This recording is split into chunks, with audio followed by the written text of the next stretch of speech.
This is Wakuya now. Recently in Wakuya and lots of areas in Japan, there have been rains. I guess it's technically still the rainy season. I don't know about that. Rainy season is usually in the spring, so this is a little surprising because it's the middle of summer. Anyway, we've had lots of rain, and the river banks, the river has risen. And usually that has a lot to do with rain, but also upstream from us there's a dam called the Naruko Dam.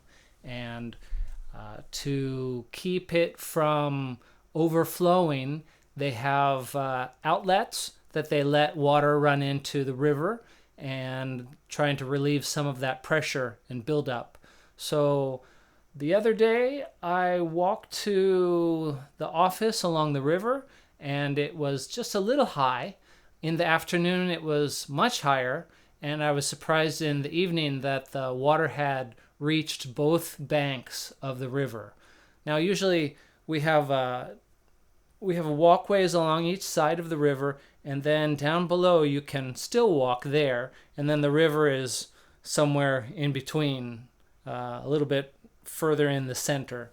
But now it's all the way up to the banks of each side. And that's okay because we still have pretty high banks along each side of the river. Although some people grow crops in that upper area below the bank. They have their own fields, I'm sure, but they use the ground within the river bank area.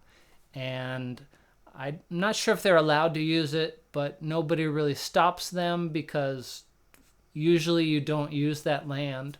But there's always the chance that if there's flooding or if the water goes up too high, then your crops will be flooded with river water. So I'm a little bit worried for those people who have crops there. They might have been destroyed, but I'd have to ask them. Okay, thank you for coming to Wakuya Now.